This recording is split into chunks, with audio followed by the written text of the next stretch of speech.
여러분 혹시 이런 경험 있으신가요? 아침에 눈을 떴는데 오늘 하루 뭘 해야 할지 도무지 모르겠는 거예요. 어제도 그랬고 그제도 그랬고 그저께도 그랬습니다.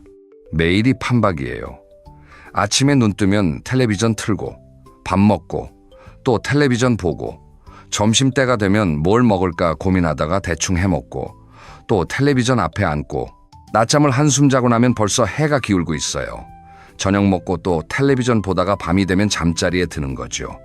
그러면서 속으로 이렇게 생각하십니다. 하루가 왜 이렇게 긴 거야? 할 게 아무것도 없어. 사실 이렇게 느끼시는 분이 한두 분이 아닙니다. 은퇴하고 나면 하루가 24시간이 이렇게 길었나 싶을 정도로 시간이 안 갑니다. 직장에 다닐 때는 바빠서 시간이 모자랐는데 아이들 키울 때는 정신없어서 하루가 순식간이었는데 그런데 말입니다. 여기서 정말 재미있는 사실이 하나 있어요. 취미 활동을 꾸준히 하는 어르신들은 그렇지 않은 분들에 비해서 우울감이 훨씬 적고인지 기능도 더 오래 유지된다는 연구 결과가 있습니다. 쉽게 말하면 취미가 있는 분들은 더 건강하고 더 행복하게 오래 사신다는 뜻이에요. 그런데 여기서 문제가 하나 있습니다. 취미라고 하면 많은 분들이 이렇게 생각하세요. 취미 생활 하려면 돈이 들잖아. 골프를 치려면 장비에 회원권에 돈이 얼마야. 여행을 가려면 교통비에 숙박비에 또 돈이고 악기를 배우려면 악기도 사야 하고 학원비도 내야 하고 그러니까 돈 없으면 취미도 못 가지는 거야. 맞습니다.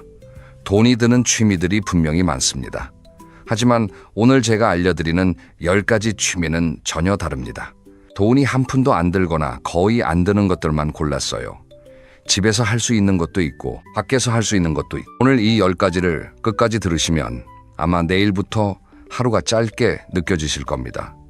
할 게 너무 많아서요. 오늘 밤 잠자리에서 내일은 뭘 먼저 해볼까 하고 설레는 마음이 드실 수도 있어요. 자, 그러면 첫 번째 취미부터 시작하겠습니다. 첫 번째는 걷기 산책입니다. 아니 산책이 무슨 취미야 하고 생각하실 수 있어요. 그냥 걷는 건데 뭐가 대단하다고. 그냥 걷는 건 뭐냐면요. 슈퍼에 갈 때 걷고 병원 갈 때 걷고 은행 갈 때 걷는 거잖아요. 목적지가 있으니까 빨리 도착하려고만 하지 주변을 둘러보지 않습니다. 하지만 취미로서의 산책은 다릅니다. 목적지가 없어요. 아니 정확히 말하면 걷는 것 자체가 목적입니다. 한번 이렇게 해보세요. 내일 아침에 집을 나서면서 오늘은 우리 동네를 탐험해봐야지 하고 마음 먹어보세요. 평소에 안 가본 골목으로 들어가 보시는 거예요. 매일 지나다니는 큰 길 말고 골목골목을 천천히 걸어보시면 처음 보는 것들이 눈에 들어옵니다. 어느 집 담벼락에 장미가 예쁘게 피었네. 저 골목 끝에 작은 공원이 있었구나. 여기 살면서 처음 알았. 그리고 계절의 변화를 느껴보세요. 같은 길인데 봄에 걸으면 벚꽃이 흩날리고 개나리가 노랗게 피어 있습니다. 여름에 걸으면 매미 소리가 요란하고 나무 그늘이 시원하죠. 가을에 걸으면 은행잎이 노랗게 물들어서 길바닥이 금색 카펫 같아요. 겨울에 걸으면 찬 공기가 코끝을 스치는데 그게 또 상쾌합니다. 사계절을 온몸으로 느끼면서 걷는 것. 이게 얼마나 큰 행복인지 직접 해보시면 아실 겁니다. 한 가지 팁을 드릴게요. 산책 코스를 3가지 정도 만들어 두세요. 짧은 코스는 20분짜리, 중간 코스는 40분짜리, 긴 코스는 1시간짜리. 이렇게 해두시면 그날그날 몸 상태에 따라 골라서 걸을 수 있습니다. 오늘은 무릎이 좀 아프다 싶으면 짧은 코스를, 날씨가 좋고 컨디션이 좋은 날은 긴 코스를 걸으시면 돼요. 비가 오는 날은 우산을 쓰고 짧은 코스를 걸어보세요. 비 오는 날 산책은 또 다른 분위기가 있거든요. 빗소리를 들으면서 걷는 것도 참 좋습니다. 그리고 산책을 할 때 한 가지만 더 해보세요. 걸으면서 만나는 사람들에게 가볍게 인사를 건네보시는 겁니다. 안녕하세요. 좋은 아침이에요. 이 한마디가 상대방도 기분 좋게 하고 나도 기분 좋아지게 합니다. 매일 같은 시간에 산책을 하시다 보면 매번 마주치는 분들이 생기거든요. 산책을 꾸준히 하시면 몸이 건강해지는 건 물론이고요. 마음도 편안해집니다. 걸으면서 생각이 정리되고 걸으면서 기분이 좋아지고 걸으면서 잠이 잘 오게 됩니다. 하루에 30분만 걸어도 심장과 혈관 건강에 좋고 소화도 잘 되고 체중 관리에도 도움이 됩니다. 돈 한 푼 안 들고 운동화 한 켤레만 있으면 되는 최고의 취미예요. 자, 그런데 산책을 하다 보면 눈에 예쁜 것들이 많이 보이잖아요. 그걸 그냥 지나치게 아깝지 않으세요? 여기서 나중에 말씀드릴 사진 찍기와도 연결이 되는데요. 두 번째는 글쓰기입니다. 글쓰기라고 하면 또 겁을 내시는 분들이 계세요.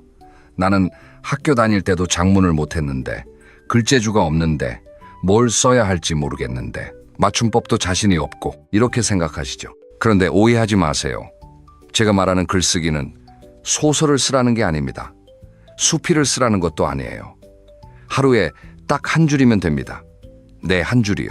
오늘 아침에 된장찌개가 맛있었다. 이것도 글입니다. 오늘 공원에서 비둘기를 봤는데 통통해서 웃겼다. 이것도 훌륭한 글이에요. 오늘 며느리가 전화를 해서 기분이 좋았다. 이것도 충분합니다. 그런데 이 한 줄이 쌓이면 놀라운 일이 벌어집니다. 하루에 한 줄이면 한 달에 30줄이 됩니다. 1년이면 365줄이에요. 3년이면 1000줄이 넘습니다. 나중에 노트를 펼쳐서 쭉 읽어보시면 내가 이런 날을 살았구나 하면서 감동을 받으실 거예요. 이게 바로 세상에 단 하나뿐인 나만의 인생 기록이 되는 겁니다. 그리고 글을 쓰면 머리가 좋아집니다. 오늘 뭐가 있었지 하고 하루를 떠올리는 것 자체가 기억력 훈련이거든요. 아침에 뭘 먹었더라, 산책을 갔었나 안 갔었나, 누구한테 전화가 왔었지. 이렇게 하루를 되짚어보는 과정에서 뇌가 활발하게 움직입니다. 그리고 그걸 문장으로 정리하는 과정에서 생각이 정돈돼요. 한 가지 더 추천드리고 싶은 방법이 있습니다. 손주에게 편지를 쓰는 거예요. 꼭 보내지 않아도 괜찮습니다. 노트에 적어두기만 하셔도 돼요. 할아버지가 어렸을 때는 말이다, 학교에 갈 때 신장로를 걸어서 다녔단다. 할머니가 너 엄마를 키울 때는 분유가 귀해서 고생을 많이 했단다. 이런 이야기들을 써두시면 나중에 손주가 커서 읽었을 때 얼마나 소중한 선물이 되겠어요. 혹시 글씨 쓰기가 힘드신 분은 휴대전화 메모장에 적으셔도 됩니다. 요즘 휴대전화는 목소리로도 글을 쓸 수 있으니까 말로 하시면 자동으로 글자가 되기도 해요. 방법은 상관없습니다. 중요한 건 하루에 한 줄이라도 나의 기록을 남기는 거예요. 글쓰기에 필요한 건 노트 한 권과 펜 한 자루뿐입니다. 자, 세 번째 취미로 넘어갈게요. 세 번째는 라디오 듣기입니다. 여러분, 요즘 라디오 들으시나요? 아마 텔레비전만 보시는 분들이 대부분이실 겁니다. 텔레비전은 눈을 잡아먹습니다. 화면 앞에 계속 앉아 있어야 하잖아요. 화면에서 눈을 떼면 내용을 놓치니까 다른 일을 하면서 보기가 어렵죠. 결국 소파에 앉아서 화면만 쳐다보는 시간이 길어집니다. 하지만 라디오는 다릅니다. 귀로만 들으면 되니까요. 설거지를 하면서 들을 수 있고, 빨래를 개면서 들을 수 있고, 스트레칭을 하면서 들을 수 있습니다. 텃밭에 물을 주면서 들을 수도 있고요. 산책을 하면서 이어폰으로 들을 수도 있어요. 라디오의 가장 큰 매력이 뭔지 아세요? 사람 목소리가 곁에 있다는 느낌입니다. 혼자 사시는 분들은 이게 정말 큰 위안이 돼요. 하루 종일 아무도 없는 조용한 집에서 라디오를 틀면 누군가가 나에게 말을 걸어주는 것 같거든요. 음악 프로그램을 들으면 옛날 노래가 나올 때 추억에 빠지게 됩니다. 이 노래 내가 20살 때 유행했던 건데 하면서 그 시절 생각이 나는 거죠. 사연 프로그램을 들으면 나만 힘든 게 아니구나, 다른 사람들도 이런 고민을 하는구나 하면서 위안을 받기도 합니다. 시사 프로그램을 들으면 세상이 어떻게 돌아가는지 알 수 있어서 누굴 만나면 대화할 때 할 이야기가 생기고요. 건강 프로그램을 들으면 유용한 건강 정보를 얻을 수도 있습니다. 요즘에는 휴대전화에서 라디오를 들을 수 있는 무료 앱들이 있으니까 라디오 기기가 없으셔도 괜찮습니다. 제가 추천드리는 방법은 이겁니다. 매일 아침 정해진 시간에 좋아하는 프로그램 하나를 정해서 듣는 거예요. 아침에 일어나는 것도 기대가 되고 하루에 리듬이 생깁니다. 네 번째 취미입니다.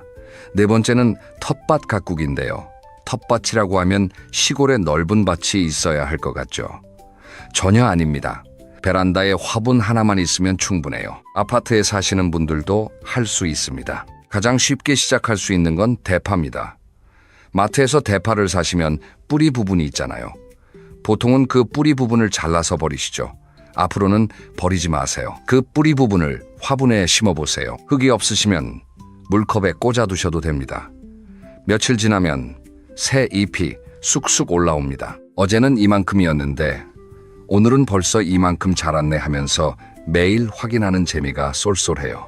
그리고 내가 키운 파로 파전을 부쳐 먹는 맛은 마트에서 산 파와는 차원이 다릅니다. 왜냐하면 거기에는 내 정성이 들어가 있으니까요. 상추도 아주 쉽습니다.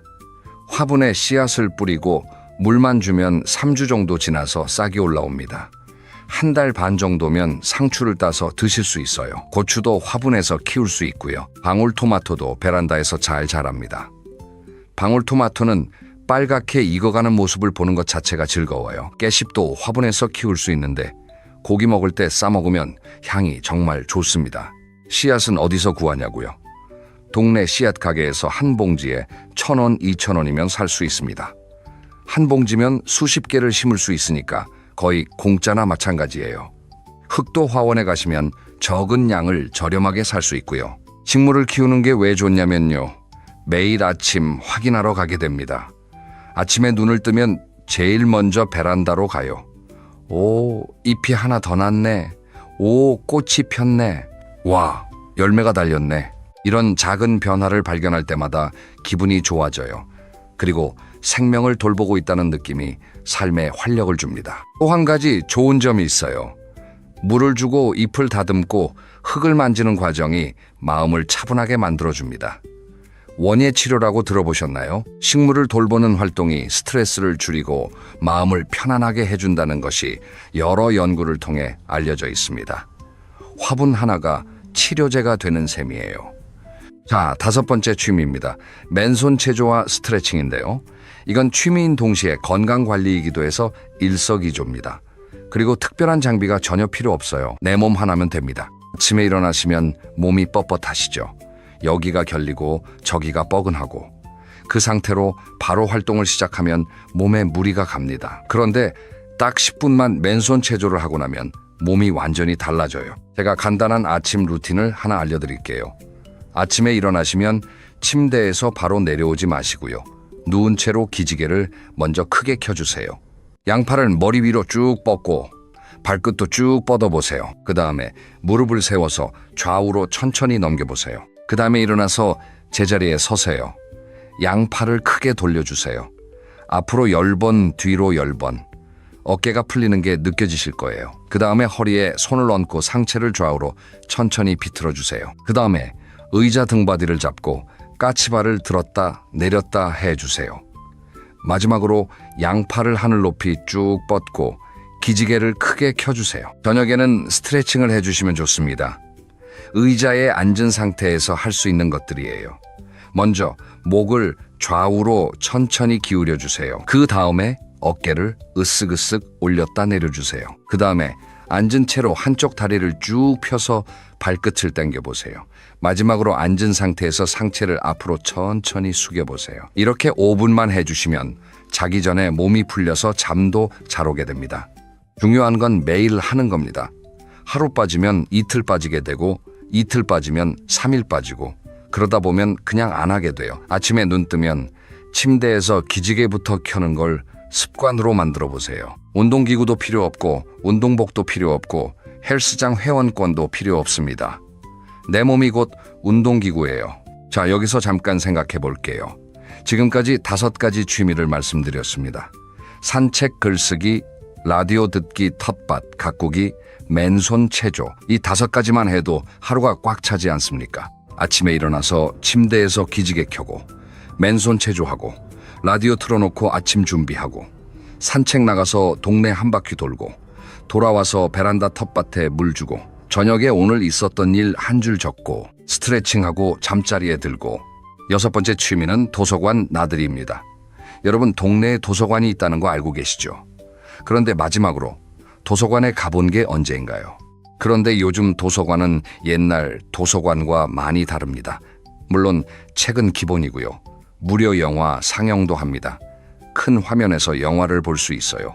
컴퓨터 교실도 열고 어르신을 위한 문화 강좌도 다양하게 운영합니다. 서예를 배울 수도 있고 수채화를 배울 수도 있고 스마트폰 사용법을 배울 수도 있어요. 이 모든 것이 무료입니다. 그리고 도서관이라는 공간 자체가 주는 편안함이 있어요. 조용하고 깨끗하고 냉난방이 잘 되어 있고 의자도 편하고요. 여름에 덥다고 집에서 에어컨 틀면 전기세 걱정되잖아요. 도서관에 가시면 시원한 데서 책도 읽고 전기세도 아끼고 일석이조입니다. 책을 꼭 처음부터 끝까지 다 읽으실 필요 없어요. 관심 있는 부분만 쭉 훑어보셔도 됩니다. 건강 관련 책도 좋고 역사책도 좋고 요리책을 보면서 새로운 요리에 도전해 보시는 것도 좋고요. 사진집을 구경하시는 것도 좋습니다. 세계 여행 사진집을 보면 안 가보고도 여행한 기분이 드니까요. 그리고 도서관에 자주 가시다 보면 얼굴을 아는 분들이 생깁니다. 매일 같은 시간에 오시는 분이 있으면 자연스럽게 인사를 하게 되고 인사가 대화가 되고 대화가 친분이 되어서 새로운 친구가 생기기도 합니다. 일주일에 2-3번 도서관에 다녀오시는 것만으로도 생활에 리듬이 생기고 나가는 이유가 생기니까 운동도 되고 사람도 만나게 됩니다. 한번 가보세요. 7번째 취미는 바둑과 장기입니다.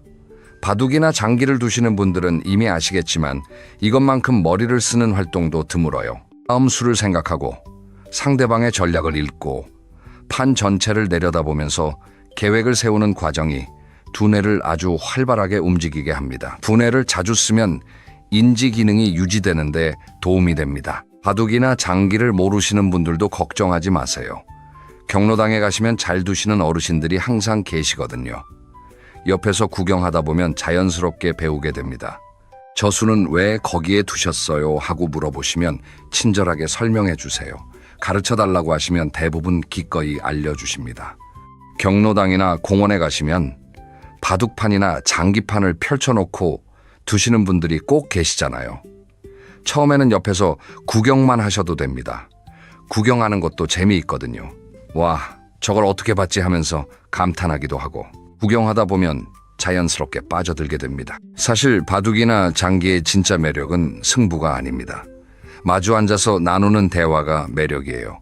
한 수 두고 한마디 하고 또 한 수 두고 또 한마디 하고 세상 돌아가는 이야기도 하고 자식 자랑도 하고 바둑판 앞에서 나누는 수다가 외로움을 달래주는 명약이 됩니다. 경로당이 멀거나 가시기 어려우시면 휴대전화에 바둑 앱이나 장기 앱을 설치해서 혼자 연습하실 수도 있습니다. 컴퓨터 상대로 두는 것도 충분히 재미있어요. 8번째 취미는 노래 부르기입니다. 여러분, 노래 좋아하시죠? 우리 세대는 노래를 참 좋아합니다. 옛날에 유행했던 가요를 들으면 그 시절 기억이 고스란히 되살아나잖아요. 노래를 부르는 건 단순히 기분이 좋아지는 것 이상의 효과가 있습니다. 노래를 부르려면 깊게 숨을 들이쉬고 길게 내쉬어야 하잖아요. 이 과정이 심폐 기능에 좋습니다. 그리고 가사를 기억하려고 노력하는 것 자체가 기억력 훈련이 됩니다. 또 큰 소리로 노래를 부르면 스트레스가 해소되고 기분이 좋아지는 호르몬이 나온다고 합니다. 꼭 노래방에 가실 필요 없습니다. 돈이 드니까요. 집에서 좋아하는 노래를 흥얼거리시면 됩니다. 설거지하면서 부르셔도 좋고 산책하면서 콧노래를 흥얼거리셔도 좋고 라디오에서 아는 노래가 나오면 따라 부르시면 됩니다. 경로당이나 주민센터에서 노래 모임을 운영하는 곳도 많습니다. 무료로 참여할 수 있는 곳이 대부분이에요. 여러 사람과 함께 노래를 부르면 혼자 부를 때와는 또 다른 즐거움이 있습니다. 다 같이 목소리를 맞추는 과정에서 유대감이 생기고 서로 박수를 쳐주면 자신감이 올라가고요. 노래에 자신이 없다고요? 괜찮습니다. 잘 부를 필요 없어요. 즐기면 됩니다. 음정이 틀려도 좋고 박자가 밀려도 좋아요. 중요한 건 내가 즐겁느냐. 이거 하나입니다. 목소리가 곧 악기예요. 누구나 태어날 때부터 갖고 있는 세상에서 하나뿐인 악기입니다. 오늘부터 꺼내서 마음껏 써보세요. 9번째 취미는 사진 찍기입니다. 사진이라고 하면 비싼 카메라가 필요할 것 같죠? 전혀요. 여러분, 주머니에 있는 휴대전화면 충분합니다. 요즘 휴대전화 카메라 성능이 얼마나 좋은데요? 산책하시면서 예쁜 것이 눈에 들어오면 찍어보세요. 하늘이 예쁘면 하늘을 찍고, 구름 모양이 재미있으면 구름을 찍고, 꽃이 피었으면 꽃을 찍고, 나비가 앉아있으면 나비를 찍으세요. 고양이가 담벼락 위에서 낮잠을 자고 있으면 고양이를 찍으세요. 한 가지 재미있는 방법을 알려드릴게요. 같은 장소를 계절마다 찍어보세요. 우리 집 앞 나무를 봄에 찍고, 여름에 찍고, 가을에 찍고, 겨울에 찍는 거예요. 봄에는 새싹이 나오고, 여름에는 초록잎이 무성하고 가을에는 빨갛고 노랗게 물들고 겨울에는 앙상한 가지만 남아있죠. 나중에 내 장을 나란히 놓고 보면 같은 나무가 이렇게 다를 수가 있구나 하면서 감탄하게 됩니다. 찍은 사진을 손주한테 보내드리는 것도 좋은 방법입니다. 할머니가 오늘 예쁜 꽃 봤다 하면서 사진을 보내면 손주가 좋아하거든요. 와, 할머니 예쁘다. 어디서 찍었어요? 하고 답이 옵니다. 그러면 자연스럽게 대화가 시작돼요. 또 하루에 한 장씩 사진을 찍어서 모아두시면 나중에 사진 일기가 됩니다. 날짜별로 정리하면 이날은 하늘이 이렇게 예뻤구나. 이날은 꽃이 만개했구나. 이렇게 사진으로 보는 일기가 되는 거죠. 사진을 찍다 보면 세상을 보는 눈이 달라집니다. 예전에는 그냥 지나쳤던 것들이 하나하나 눈에 들어오기 시작해요. 담벼락의 그림자 모양이 예쁘다든가, 시장 골목의 색깔이 다채롭다든가, 같은 동네인데 카메라를 들고 보면 전혀 다른 동네처럼 보여요. 자, 이제 마지막 10번째 취미입니다. 봉사활동이에요. 봉사라고 하면 대단한 걸 해야 할 것 같지만 전혀 그렇지 않습니다. 앞에서 말씀드린 9가지 취미가 주로 나를 위한 것이었다면 봉사는 남을 위한 것입니다. 그런데 신기한 게 있어요. 남을 위한 활동이 결국은 나를 가장 크게 변화시킨다는 겁니다. 이게 봉사의 마법이에요. 주민센터에 가시면 어르신들이 참여할 수 있는 봉사 프로그램이 다양하게 있습니다. 독거 어르신 말벗 되어드리기, 아이들한테 동화책 읽어주기, 공원 청소하기, 무료 급식소에서 배식 도와드리기, 몸이 불편하신 분들은 앉아서 할 수 있는 봉사도 있습니다. 제가 아는 분 중에 73세 되시는 어르신이 한 분 계세요. 이분이 주민센터에서 독거 어르신들한테 일주일에 2번 전화를 하는 봉사를 하고 계십니다. 담당하시는 분이 5분이에요. 전화를 해서 어르신 오늘 밥은 드셨어요? 하고 물어보시고, 요즘 어디 아프신 데는 없어요? 하고 안부를 여쭤보시는 거예요. 그런데 이분이 그러시더라고요. 전화를 받으시는 분들이 아이고, 자네가 전화해줘서 얼마나 반갑고 고마운지 몰라 하고 말씀하실 때마다 가슴이 뭉클하다고요. 내가 아직 누군가에게 필요한 사람이라는 걸 느끼게 되니까 아침에 눈 뜰 때 기분이 다르다고 하셨어요. 오늘은 누구한테 전화해야지 하면서 일어나시니까 하루의 목적이 생겼다고요. 봉사를 하면 받는 사람도 행복해지지만 주는 사람이 더 행복해진다는 말이 있는데 정말 그렇습니다. 누군가를 도왔을 때 느끼는 뿌듯함은 다른 어떤 것으로도 대체할 수 없는 감정이에요. 꼭 정식 봉사가 아니어도 됩니다. 이웃집 어르신한테 내가 끓인 된장찌개 한 냄비 갖다 드리는 것도 봉사예요. 반찬이 많이 남았을 때 옆집에 나눠드리는 것도 봉사고요. 아파트 엘리베이터에서 만난 아이에게 안녕, 오늘도 학교 잘 다녀와 하고 인사하는 것도 넓게 보면 봉사입니다. 동네 골목에 떨어진 쓰레기를 하나 주워서 쓰레기통에 넣는 것도 봉사예요. 엘리베이터에서 무거운 짐을 든 분한테 층수를 대신 눌러드리는 것도 봉사고요. 이런 작은 행동 하나하나가 세상을 조금씩 따뜻하게 만들고 그 따뜻함이 결국 나에게 돌아옵니다. 자, 여기까지 10가지 취미를 모두 말씀드렸습니다. 이제 한번 깔끔하게 정리해 볼게요. 첫째, 걷기, 산책. 운동화만 있으면 되는 가장 쉽고 가장 강력한 취미입니다. 둘째, 글쓰기. 하루에 한 줄이면 충분합니다. 셋째, 라디오 듣기. 귀로 떠나는 여행이자 혼자 있어도 외롭지 않은 동반자입니다. 넷째, 텃밭 가꾸기. 베란다 화분 하나로 시작하는 작은 농부의 삶이에요. 다섯째, 맨손 체조와 스트레칭. 내 몸이 곧 운동기구입니다. 여섯째, 도서관 나들이. 무료로 누리는 지식과 문화의 보물창고이자 새로운 친구를 만날 수 있는 사랑방이에요. 일곱째, 바둑과 장기. 머리를 쓰면서 사람도 만나는 2가지 즐거움이 있습니다. 여덟째, 노래 부르기. 누구나 갖고 태어난 악기인 목소리를 마음껏 써보세요. 아홉째, 사진 찍기. 휴대전화 하나면 세상이 나만의 갤러리가 됩니다. 열째, 봉사활동. 남을 돕는 것이 결국 나를 가장 크게 살립니다. 이 10가지 중에 전부 다 하실 필요는 없습니다. 마음에 드는 것 2-3가지만 골라서 시작해보세요. 처음부터 완벽하게 하려고 하지 마시고요. 그냥 해보는 거예요. 중요한 건 완벽하게 하는 게 아니라 일단 시작하는 겁니다. 오늘부터 바로 할 수 있는 것 3가지를 제안드립니다. 첫째, 내일 아침에 일어나서 동네 산책을 20분만 해보세요. 아무 생각 말고 그냥 천천히 걸어보세요. 평소에 안 가본 골목으로 들어가 보시고요. 둘째, 오늘 저녁에 노트를 꺼내서 한 줄을 써보세요. 오늘 있었던 일 중에서 가장 기억에 남는 것 한 가지만 적으시면 됩니다. 딱 한 줄이면 돼요. 셋째, 내일 아침에 라디오를 한번 틀어보세요. 어떤 채널이든 좋습니다. 30분만 들어보세요. 텔레비전과는 다른 분위기가 집안에 퍼지는 걸 느끼실 겁니다. 이 3가지 중에 하나만 하셔도 충분합니다. 하나가 습관이 되면 자연스럽게 다른 것도 해보고 싶어지거든요. 그게 취미의 힘입니다. 돈이 없어서 취미를 못한다는 말은 오늘 이후로 하지 마세요. 세상에는 돈 한 푼 안 들이고도 할 수 있는 즐거운 일들이 이렇게나 많습니다. 중요한 건 돈이 아니라 마음입니다. 해볼까 하는 그 마음 하나면 충분해요. 나이가 많아서 못한다는 말도 하지 마세요. 나이는 숫자일 뿐입니다. 시작하기에 늦은 나이란 없어요. 여러분의 하루가 텔레비전 앞에서 끝나지 않았으면 좋겠습니다. 오늘 알려드린 취미들 중에 하나라도 시작하셔서 내일부터는 하루가 너무 짧다고 느끼시길 바랍니다. 할 게 많은 하루는 살아있다는 느낌을 줍니다. 그리고 그 느낌이 여러분을 더 건강하고 더 행복하게 만들어줄 겁니다. 다음 영상에서는 나이 들어서 꼭 끊어야 할 나쁜 습관들에 대해 이야기해 보려고 합니다. 본인은 모르는데 건강을 갉아먹고 있는 습관들이 있거든요. 다음 영상도 꼭 함께 해주세요. 오늘도 건강하고 즐거운 하루 보내시길 바랍니다.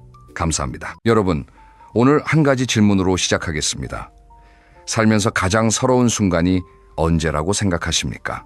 돈이 없을 때? 몸이 아플 때? 물론 그것도 힘듭니다. 하지만 진짜 서러운 건 따로 있습니다. 오랫동안 믿었던 사람한테 뒤통수를 맞는 순간입니다. 그것도 수십 년을 함께한 사람한테 말입니다. 오늘 이야기는 소주 3병에서 시작됩니다. 금액으로 치면 15,000원 정도밖에 안 되는 돈입니다. 그런데 이 15,000원이 40년 넘는 우정의 무게를 한 번에 저울질해버렸습니다. 듣고 나시면 아마 깜짝 놀라실 겁니다. 그리고 동시에 여러분 주변에도 혹시 이런 사람이 있지 않은지 떠올리시게 될 겁니다. 오늘 영상에서는 돈 앞에서 본색을 드러내는 사람의 심리, 내가 잘 되면 오히려 배 아파하는 사람의 특징, 그리고 말년에 반드시 정리해야 할 관계와 그 구체적인 방법까지 전부 다루겠습니다. 끝까지 들으시면 여러분의 남은 인생이 훨씬 가벼워지실 거라고 감히 말씀드립니다. 자, 그럼 이야기 속으로 들어가 보겠습니다. 서울 외곽의 한 작은 도시에 영호 씨라는 분이 살고 계셨습니다. 올해 66살, 평생을 성실하게 일하고 몇 해 전에 은퇴한 평범한 가장입니다. 영호 씨에게는 40년 넘게 알고 지낸 친구가 한 명 있었습니다. 이름은 재수 씨라고 하겠습니다. 둘은 25살 때 같은 공장에서 처음 만났습니다. 함께 야근도 하고 퇴근 후에 소주도 기울이면서 형제처럼 지내왔습니다. 결혼식에도 서로 들러리를 섰고 자녀가 태어났을 때도 가장 먼저 축하 전화를 한 사이였습니다. 영호 씨는 늘 이렇게 생각했습니다. 재수는 내 인생에서 가족 다음으로 소중한 사람이다. 피는 못 속인다고 하지만 40년 정이면 피보다 진한 거 아닌가, 이렇게 믿었던 겁니다. 그런데 은퇴하고 나서 조금씩 이상한 일이 생기기 시작했습니다. 예전에는 못 느꼈던 것들이 하나둘 눈에 보이기 시작한 겁니다. 어떤 것이었냐면 바로 돈과 관련된 아주 작은 행동들이었습니다. 예를 들어볼까요? 한 달에 2-3번 정도 둘이서 동네 식당에서 만나 저녁을 먹곤 했습니다. 소주 한두 병에 찌개 하나 시켜놓고 세상 돌아가는 이야기를 하는 소박한 자리였습니다. 그런데 가만히 돌이켜보니 계산은 거의 매번 영호 씨가 했습니다. 재수 씨는 계산할 때쯤 되면 화장실에 가거나 전화가 왔다면서 슬쩍 자리를 피했습니다. 한두 번이면 우연이라 할 수 있습니다. 그런데 이게 1년 넘게 반복되니까 아무리 넉넉한 사람이라도 마음 한쪽이 불편해지기 시작합니다. 그래도 영호 씨는 속으로 이렇게 합리화했습니다. 재수도 형편이 어려운가 보지. 40년 우정인데 밥값 좀 내면 어떤가. 이런 식으로 넘겨버린 겁니다. 그러던 어느 가을 저녁이었습니다. 둘이서 오래간만에 단골 식당에 앉았습니다. 그날따라 분위기가 좋아서 소주를 3병까지 마셨습니다. 안주도 이것저것 추가했고 계산서를 보니 7만 원이 좀 넘었습니다. 영호 씨는 그날만큼은 한번 말을 꺼내봤습니다. 야, 오늘은 네가 좀 내라. 나도 은퇴하고 나니까 용돈이 빠듯하다. 그런데 재수 씨의 반응이 예상 밖이었습니다. 갑자기 얼굴이 굳더니 이렇게 말했습니다.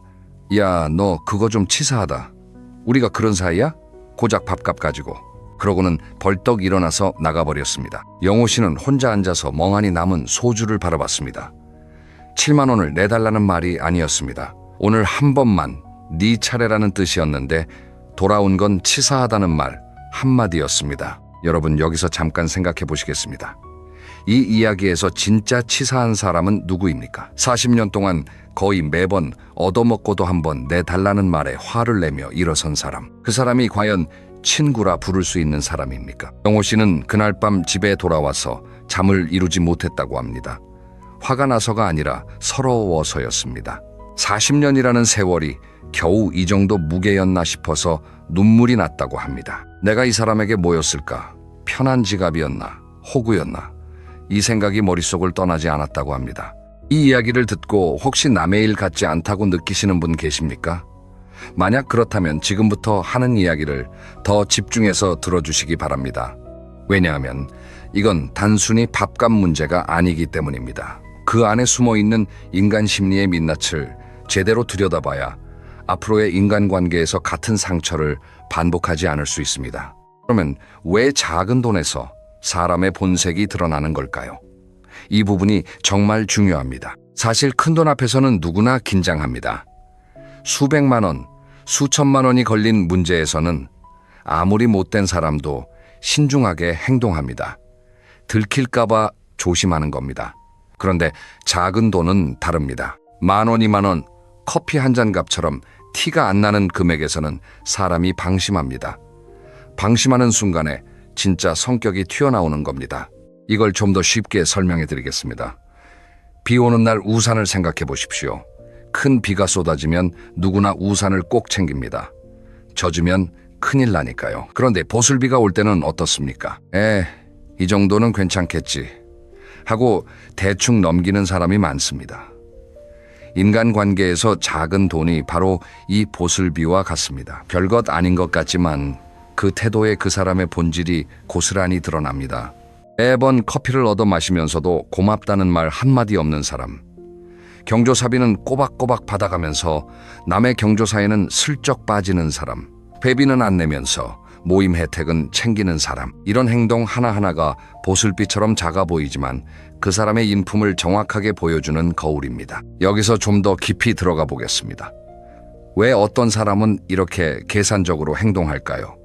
단순히 돈이 아까워서일까요? 물론 그런 경우도 있습니다. 하지만 대부분은 그것보다 더 뿌리 깊은 심리가 작용합니다. 심리학에서는 이런 사람들의 내면에 일종의 결핍감이 있다고 봅니다. 항상 내가 손해보는 것 같다는 불안, 남보다 뒤처지면 안 된다는 조바심, 이런 것들이 무의식적으로 작동하는 겁니다. 그래서 아무리 작은 것이라도 공짜로 챙길 수 있으면 챙기고 내 것을 내놓는 건 극도로 꺼립니다. 문제는 이런 사람일수록 겉으로는 아주 정상적으로 보인다는 점입니다. 오히려 말을 잘하고 사교적이어서 처음에는 좋은 사람처럼 느껴집니다. 하지만 시간이 지나면서 작은 돈 앞에서 하나씩 꼬리를 드러냅니다. 여러분 혹시 이런 경험 있으십니까? 같이 식사를 하는데 메뉴를 고를 때부터 유독 비싼 것만 골라서 시키는 사람. 그런데 계산할 때는 더치페이를 하자고 하는 사람. 자기가 비싼 걸 먹었으면서 똑같이 나누자는 겁니다. 이런 사람은 밥 한 끼에서도 상대방보다 조금이라도 더 이익을 보려는 마음이 들어있는 겁니다. 또 이런 경우도 있습니다. 누가 선물을 주면 얼마짜리인지 먼저 가늠하는 사람. 내가 3만 원짜리를 줬는데 돌아온 건 10,000원짜리도 안 되는 물건. 한 번이면 실수를 하겠습니다만 이게 반복되면 그건 그 사람의 기본 성향입니다. 재미있는 연구가 하나 있습니다. 사람의 경제적 행동을 오래 관찰하면 그 사람의 대인 관계 태도를 상당히 정확하게 예측할 수 있다고 합니다. 쉽게 말하면 돈 쓰는 습관을 보면 그 사람이 관계에서 어떤 태도를 취하는지 알 수 있다는 뜻입니다. 작은 돈에 인색한 사람은 감정에서도 인색합니다. 자기 돈 한 푼 안 쓰려는 사람은 자기 시간도 자기 마음도 남에게 안 줍니다. 반대로 작은 것에도 기꺼이 나누는 사람은 마음도 넉넉합니다. 이것은 거의 예외가 없는 법칙과 같습니다. 그래서 저는 이렇게 말씀드리고 싶습니다. 친구의 진짜 모습을 알고 싶으면 큰 사건이 터질 때까지 기다릴 필요가 없습니다. 커피 한 잔, 밥 한 끼 택시비 한 번, 이런 사소한 장면에서 이미 답이 나와 있습니다. 다만 우리가 보고 싶지 않아서 외면하고 있었을 뿐입니다. 자, 여기서 한 가지 더 생각해 볼 것이 있습니다. 작은 돈의 본색이 드러나는 것도 뼈 아프지만 사실 돈보다 더 무서운 것이 있습니다. 그것은 바로 시기와 질투입니다. 돈은 그래도 눈에 보입니다. 계산서를 보면 누가 냈는지 알 수 있습니다. 하지만 시기와 질투는 눈에 안 보입니다. 웃는 얼굴 뒤에 숨어서 조용히 여러분의 마음을 갉아먹습니다. 이것이 왜 더 무서운지 지금부터 말씀드리겠습니다. 여러분, 주위에 이런 분 혹시 계시지 않습니까? 내가 좋은 소식을 전했을 때 진심으로 기뻐해 주는 것 같으면서도 어딘가 표정이 자연스럽지 않은 사람, 말로는 축하한다, 잘됐다 하면서 눈빛이 따라가지 않는 사람. 예를 들어 보겠습니다. 영호 씨가 은퇴 후에 작은 텃밭을 시작했습니다. 손수 키운 채소가 제법 잘 자라서 주변에 나눠주기도 하고 소소한 재미를 느끼고 있었습니다. 그런데 재수 씨에게 이 이야기를 했더니 돌아온 반응이 이랬습니다. 에이, 그거 해봐야 얼마나 되겠어. 차라리 그 시간에 다른 거 해라. 별것도 아닌 일에 호들갑이야. 듣는 순간 기분이 묘해집니다. 틀린 말은 아닌 것 같은데 왜 이렇게 찝찝할까? 그 찝찝함의 정체가 바로 시기입니다. 친구가 작은 행복이라도 느끼고 있는 게 자기 입장에서는 불편한 겁니다. 그래서 교묘하게 물을 끼얹는 겁니다. 충고하는 척, 걱정하는 척 포장하면서 말입니다. 이런 패턴은 자녀 이야기에서 더 선명하게 드러납니다. 중장년 세대에서 자녀 이야기는 아주 민감한 주제입니다. 내 자식이 좋은 직장에 들어갔다, 결혼을 잘했다, 이런 이야기를 했을 때 진짜 친구라면 어떤 반응을 보일까요? 와, 정말 대단하다. 그동안 고생한 보람이 있네. 자네 참 잘 키웠어. 이런 반응이 자연스럽습니다. 그런데 시기심이 있는 사람은 다릅니다. 표면적으로는 축하를 하지만 곧바로 자기 자식 이야기로 넘어갑니다. 그래? 우리 아들도 요즘 승진했어. 이런 식으로 은근슬쩍 비교를 시작합니다. 또는 노골적으로 깎아내리기도 합니다. 거기 좋긴 한데 야근이 많다며? 월급은 괜찮아? 이런 질문을 던지면서 상대방의 기쁨에 조금이라도 흠집을 내려 합니다. 이게 왜 무서운지 아십니까? 한두 번 겪으면 그냥 지나칩니다. 그런데 이것이 수년, 수십 년 동안 반복되면 나도 모르게 좋은 일이 생겨도 그 사람한테는 말을 안 하게 됩니다. 기쁜 소식을 나누고 싶은데 나눌 수 없는 사이가 되어버리는 겁니다. 그러면 그 관계는 이미 우정이 아닙니다. 한 가지 더 말씀드리겠습니다. 시기심이 강한 사람의 특징 중에 아주 교활한 패턴이 하나 있습니다. 제3자를 끌어들이는 겁니다. 예를 들면 이렇습니다. 영호가 요즘 텃밭 한다고 난리야. 늙어서 할 일이 없나 봐. 이 말을 다른 친구에게 하는 겁니다. 직접 면전에서 하면 싸움이 나니까 뒤에서 돌려 깎는 겁니다. 이런 사실을 나중에 전해 듣게 되면 그 배신감은 정면으로 욕을 듣는 것보다 몇 배는 더 큽니다. 내가 없는 자리에서 나를 깎아내리는 사람, 그 사람의 웃는 얼굴을 떠올리면 소름이 돋을 정도로 서늘해집니다. 여러분, 진짜 친구는 내가 없는 자리에서도 나를 지켜주는 사람입니다. 반대로 가짜 친구는 내가 없는 자리에서 나를 깎아내리는 사람입니다. 이 한 문장만 기억하셔도 여러분 주변 사람들의 진짜 얼굴이 보이기 시작할 겁니다. 자, 그러면 한 가지 의문이 생기실 겁니다. 알겠어. 그런 사람이 있다는 건 알겠는데 구체적으로 어떤 신호를 보면 확실히 구별할 수 있느냐? 지금부터 그 이야기를 하겠습니다. 저는 오랫동안 인간관계에 대한 여러 이야기들을 접하면서 에너지를 빼앗는 사람들에게는 공통된 패턴이 있다는 것을 발견했습니다. 이것을 저는 3가지 신호라고 정리해봤습니다. 첫째, 만나고 나면 이상하게 지치는 사람입니다. 이게 무슨 뜻이냐면 이렇습니다. 친구를 만나면 보통은 기분이 좋아지지 않습니까? 오래간만에 수다 떨고 밥 먹고 웃고 나면 속이 후련해지고 내일도 힘내야지, 이런 기분이 드는 게 정상입니다. 그런데 유독 어떤 사람을 만나고 오면 피곤합니다. 몸이 피곤한 게 아니라 마음이 피곤합니다. 왜 이런 현상이 생길까요? 그 사람이 대화하는 방식을 잘 떠올려 보십시오.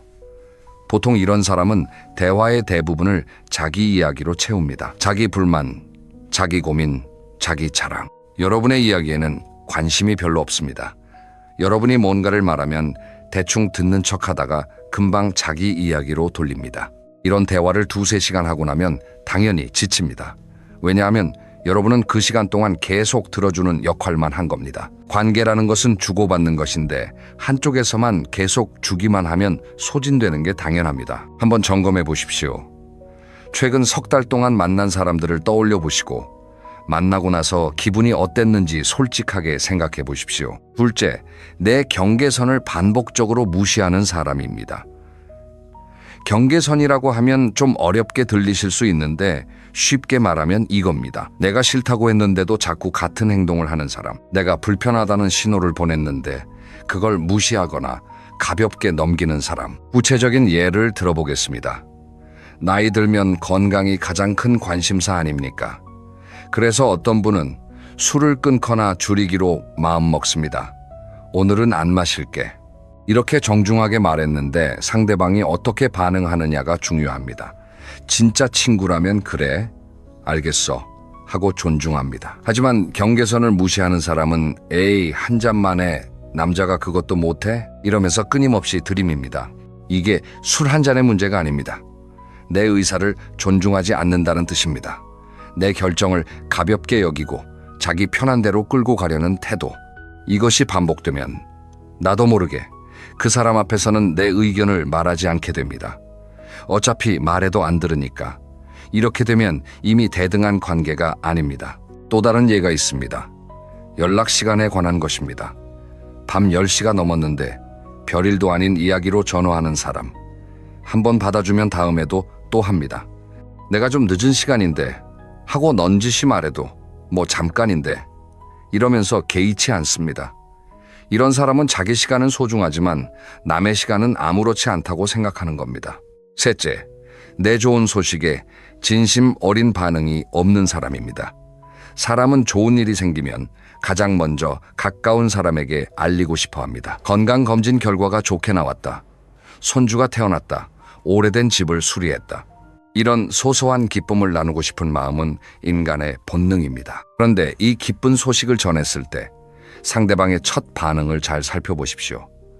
정말로 기뻐해주는 사람은 표정부터 다릅니다. 눈이 커지고 목소리가 올라가고 진심으로 좋아하는 게 느껴집니다. 반면에 시기심이 있는 사람은 반응이 미묘하게 늦습니다. 아, 그래? 잘 됐네. 이렇게 한 박자 늦게 덤덤하게 반응합니다. 이 3가지 신호 중에 한 가지라도 반복적으로 나타나는 사람이 있다면 한 발짝 물러서서 그 관계를 객관적으로 바라볼 필요가 있습니다. 오래 알았다는 이유만으로 유지하기에는 여러분의 남은 시간이 너무 소중합니다. 여기까지 들으시면 많은 분들이 이런 생각을 하실 겁니다. 맞아, 내 주변에도 그런 사람 있어.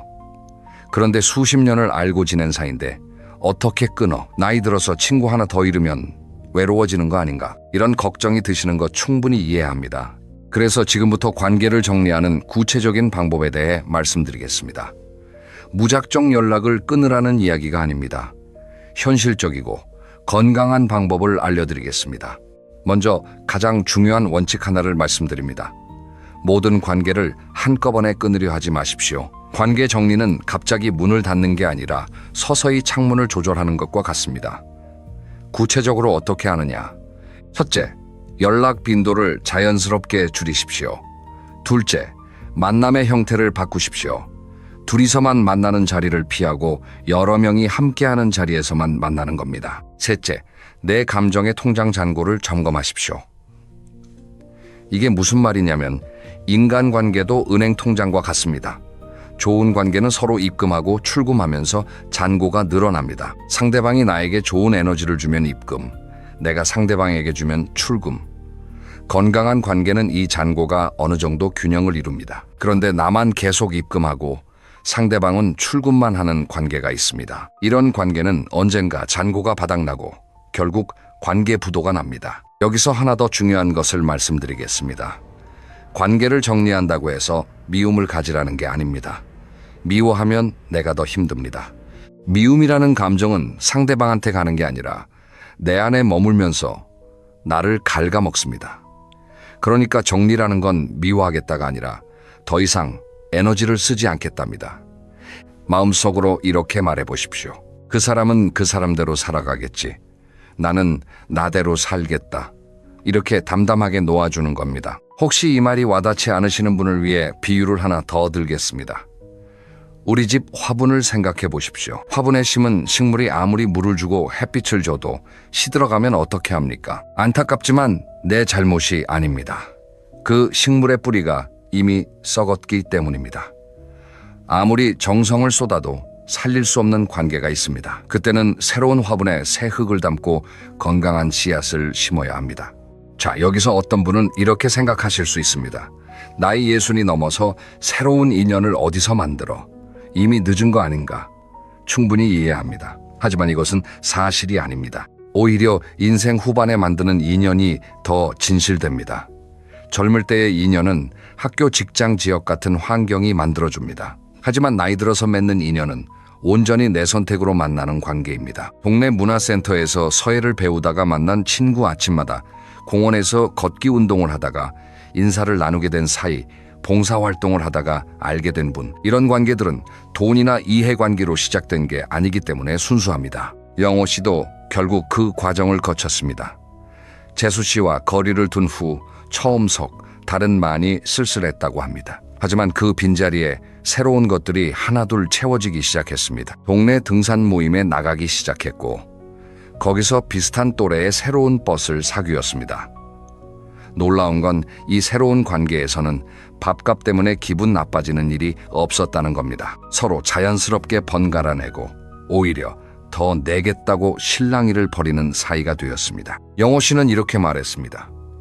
예전에는 사람이 많아야 안심이 됐는데 이제는 진심인 사람 서너 명이면 충분하다는 걸 알겠더라고요. 숫자가 아니라 질이 중요하다는 걸 66에야 깨달았습니다. 우리는 그동안 인맥이 넓을수록 좋다, 아는 사람이 많아야 살기 편하다는 말을 당연하게 받아들여 왔습니다. 하지만 은퇴하고 나면 상황이 완전히 달라집니다. 진짜 친구가 3명이면 그건 대단히 축복받은 인생입니다. 10명의 가짜 친구보다 1명의 진짜 친구가 인생을 따뜻하게 만들어줍니다. 자, 이제 오늘 이야기를 정리해 보겠습니다. 첫째, 작은 돈 앞에서 보이는 태도가 그 사람의 진짜 인품입니다. 둘째, 내가 잘 될 때 진심으로 기뻐하지 못하는 사람은 친구가 아닙니다. 셋째, 만나고 나면 지치는 사람, 내 경계를 무시하는 사람, 내 기쁨에 진심 어린 반응이 없는 사람, 이 3가지 신호를 기억하십시오. 넷째, 관계 정리는 미움이 아니라 놓아주는 것입니다. 여러분, 인간은 결국 혼자라는 말이 있습니다. 하지만 저는 이렇게 생각합니다. 혼자라는 것을 받아들이는 순간 비로소 곁에 남아있는 사람의 소중함이 보입니다. 떠날 사람은 떠나게 두십시오. 대신 남겨진 자리를 깨끗하게 비워두십시오. 그 자리에 정말 여러분을 아끼는 사람이 들어와 앉게 될 겁니다. 오늘 이 이야기가 여러분의 마음에 작은 울림이 되었기를 바랍니다. 감사합니다. 여러분, 오늘 이야기를 시작하기 전에 한 문장만 먼저 드리겠습니다. 이 문장이 가슴에 와닿으시는 분이라면 오늘 영상은 끝까지 들어주시기 바랍니다. 그 문장은 이것입니다. 아버지, 솔직히 말씀드리면 용도는 좀 어려울 것 같아요. 저희도 먹고 살아야 하잖아요. 이 말을 들은 사람은 공장에서 35년을 일한 68살 아버지입니다. 매일 새벽 5시에 일어나 밤 9시까지 일했습니다. 주말에도 특근을 마다하지 않았습니다. 그렇게 벌어서 2 자녀의 대학 등록금을 대고 결혼 자금을 보태고 전세 보증금까지 마련해 줬습니다. 평생 자기 옷 한 벌 제대로 사입지 않은 사람입니다. 그런데 은퇴하고 나서 한 달 생활비가 모자라 아들에게 전화를 했더니 돌아온 말이 그것이었습니다. 아버지 용도는 좀 어려울 것 같아요. 혹시 이 이야기가 남의 일 같지 않으신 분 계십니까? 혹시 여러분 자신의 이야기는 아닙니까? 아니면 앞으로 그렇게 될까봐 불안하신 건 아닙니까? 만약 조금이라도 마음이 움직이셨다면 오늘 영상을 끝까지 들어주십시오. 오늘은 가족을 위해 모든 것을 바쳤지만 돈이 떨어지자 남보다 못한 취급을 받게 되는 노년의 현실에 대해 이야기하겠습니다. 듣기 불편하실 수도 있지만 지금 알아야 나중에 후회하지 않습니다. 가슴 아픈 사례 3가지를 먼저 들려드리고 왜 이런 일이 생기는지 그 심리를 파헤친 다음 내 노후를 지키는 현실적인 방법까지 전부 다루겠습니다. 자, 그러면 첫 번째 이야기로 들어가겠습니다. 서울에서 버스로 1시간쯤 떨어진 경기도의 작은 도시에 종수 씨라는 분이 살고 계셨습니다. 올해 68살. 앞에서 잠깐 말씀드린 그분입니다. 종수 씨는 23살에 작은 부품 공장에 취직했습니다. 그때부터 58살에 은퇴할 때까지 35년을 한자리에서 일했습니다. 중간에 공장이 어려워져서 석 달 동안 월급이 밀린 적도 있었고 손가락을 다쳐서 병원에 다닌 적도 있었습니다. 그래도 하루도 빠지지 않고 출근했습니다. 이유는 단 하나였습니다. 집에 가족이 있으니까. 종수 씨에게는 아들 하나, 딸 하나가 있었습니다. 아내와 함께 근검절약하며 2 아이를 키웠습니다. 아이들이 어릴 때 종수 씨의 하루는 이랬습니다. 새벽 5시에 눈을 뜨고 찬물로 세수를 한 다음 도시락을 싸서 공장에 갑니다. 점심은 그 도시락으로 해결하고 저녁 9시 넘어서 퇴근합니다. 집에 오면 아이들은 이미 자고 있습니다. 종수 씨가 아이들 얼굴을 볼 수 있는 시간은 주말뿐이었습니다. 그래도 불만이 없었습니다. 아들이 학교에서 상장을 받아오면 그걸로 한 달이 행복했고 딸이 아빠 용돈 벌어서 맛있는 거 사줄게 하고 말하면 그 한마디에 피로가 녹았습니다. 내가 고생하는 게 아이들한테 다 가고 있구나. 이 생각 하나로 35년을 버텼습니다. 아들 대학 등록금이 한 학기에 350만 원이었습니다. 4년이면 2,800만 원입니다. 딸도 대학을 보냈으니 합치면 5천만 원이 넘었습니다. 거기에 아들 결혼할 때 전세 보증금 5천만 원을 보태줬고 딸 결혼할 때도 혼수에 3천만 원을 썼습니다. 종수 씨 부부가 평생 모은 돈의 거의 대부분이 자녀에게 갔습니다. 은퇴하고 나서 종수 씨 통장에 남은 돈은 870만 원이었습니다. 매달 나가는 관리비, 건강보험료 식비를 합치면 한 달에 최소 70만 원은 필요했습니다. 계산기를 두드려 보면 1년도 버티기 어려운 금액이었습니다. 종수 씨는 처음에 자존심 때문에 자녀에게 말을 못했습니다.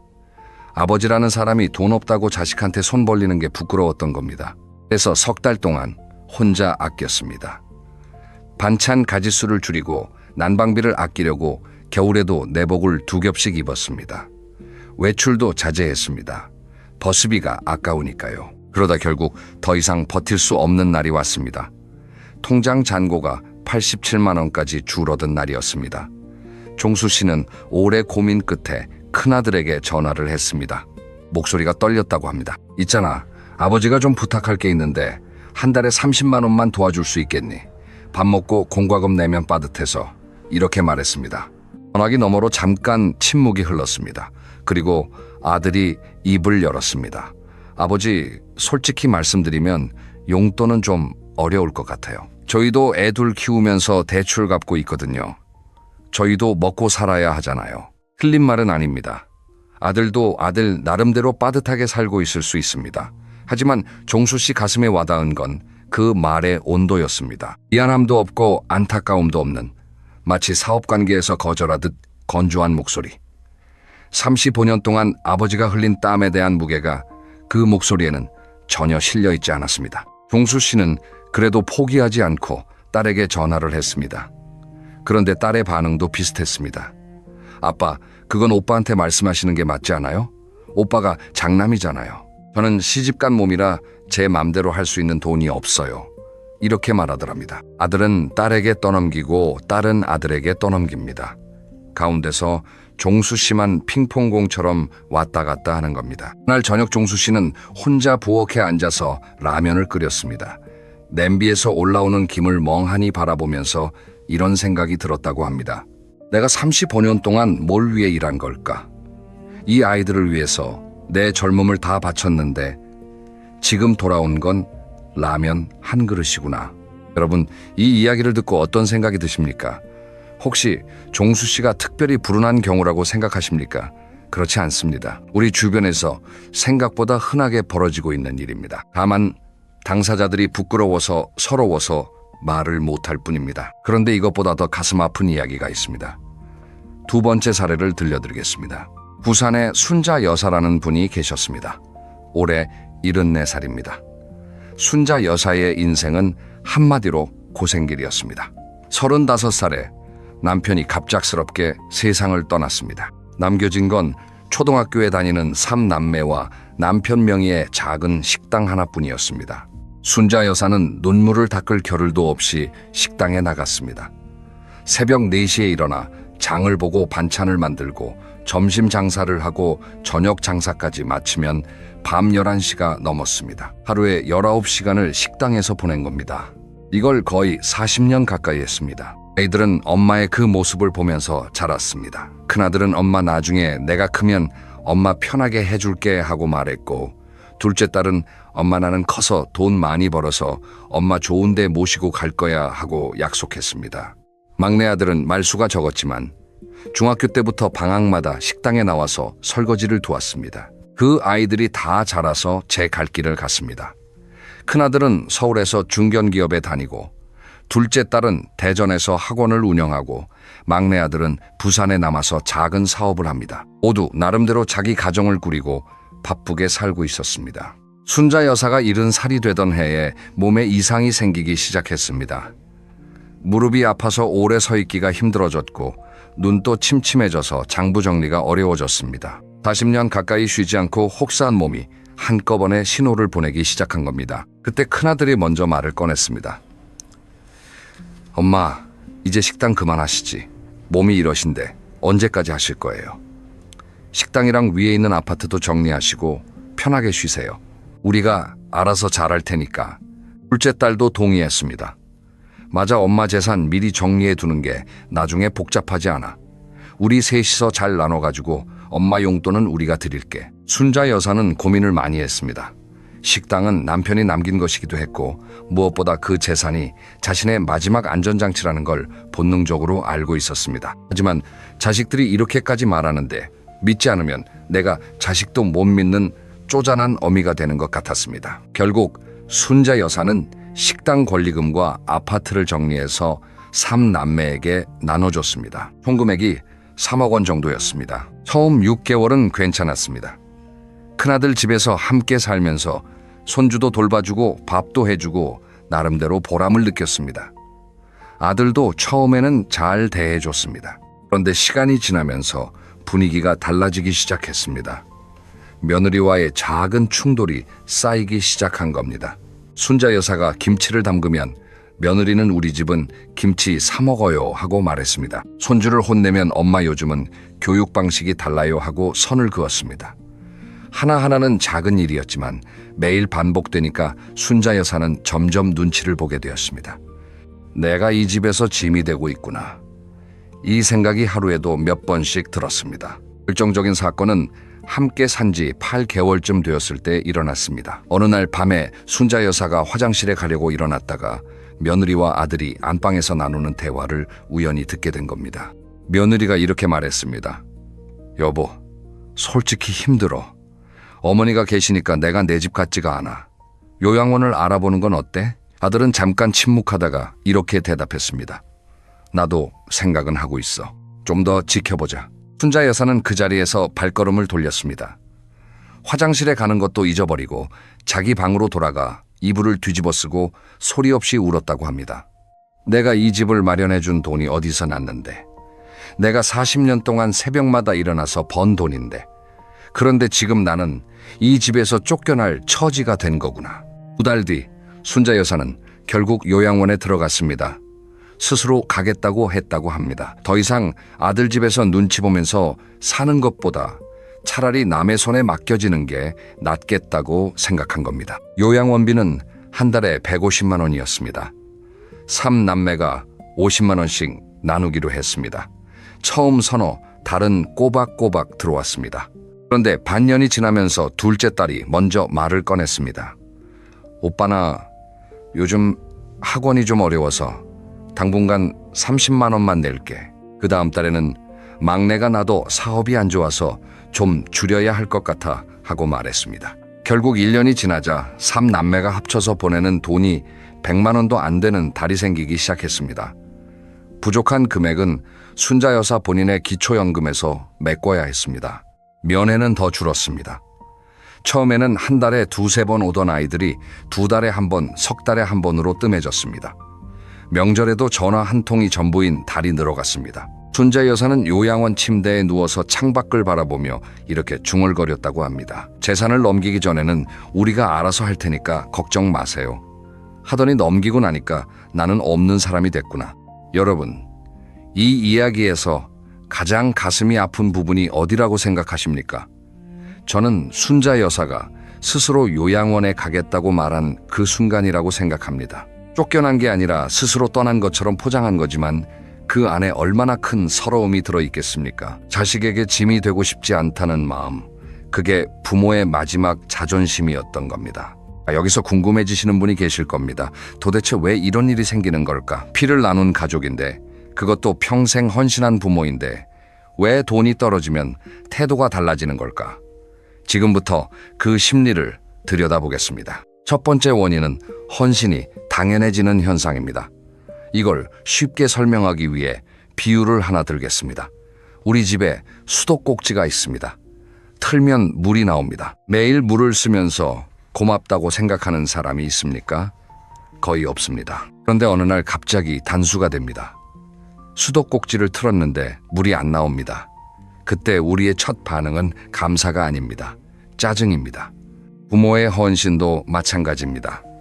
어릴 때부터 부모가 돈을 벌어다 주고 밥을 해주고 학비를 대주는 것이 수도꼭지에서 물이 나오는 것처럼 당연했습니다. 그래서 그 물줄기가 멈추는 순간 자녀의 첫 반응은 감사가 아니라 당혹감과 불편함입니다. 이게 자녀가 나쁜 사람이어서 그런 걸까요? 꼭 그렇다고만 볼 수는 없습니다. 많은 경우에는 부모의 헌신이 너무 오랫동안 당연한 것으로 자리 잡은 나머지 그것의 무게를 인식하지 못하는 겁니다. 두 번째 원인은 감사에도 종류가 있다는 것입니다. 심리학에서는 감사를 두 가지로 나눕니다. 하나는 도구적 감사입니다. 뭔가를 받았으니까 고맙다고 느끼는 것. 이건 받는 것이 멈추면 함께 사라집니다. 또 하나는 존재적 감사입니다. 그 사람이 내 삶에 존재하는 것 자체에 감사하는 것. 이건 상대방의 조건이 달라져도 변하지 않습니다. 어머니가 만들어주시는 된장찌개 맛에 감사하고 아버지의 투박한 전화 한 통에 감사합니다. 여러분의 자녀는 지금 어떤 종류의 감사를 가지고 있습니까? 이 질문을 스스로에게 한번 던져보시기 바랍니다. 세 번째 원인은 형제가 여럿일수록 오히려 부양이 어려워지는 역설입니다. 이것을 사회심리학에서는 방관자 효과라고 부릅니다. 길에서 누군가 쓰러져 있을 때 주변에 사람이 한 명밖에 없으면 그 한 명이 바로 달려가서 돕습니다. 그런데 주변에 사람이 10명이면 다들 누군가 하겠지 하고 서로 쳐다만 봅니다. 부모 부양도 똑같습니다. 자녀가 한 명이면 내가 해야 한다고 생각합니다. 그런데 형제가 셋, 넷이 되면 오히려 서로 미루기 시작합니다. 결국 아무도 제대로 나서지 않게 됩니다. 대구에 사는 72 살박씨 어르신은 3형제를 두셨습니다. 박씨 어르신이 갑자기 뇌혈관 질환으로 쓰러지셨습니다. 다행히 생명에는 지장이 없었지만 왼쪽 몸이 잘 움직이지 않게 되어 누군가의 도움 없이는 일상생활이 어려운 상태가 되었습니다. 병원비와 간병비가 문제였습니다. 한 달 병원비가 약 200만 원, 간병인을 쓰면 추가로 150만 원이 들었습니다. 합하면 한 달에 350만 원입니다.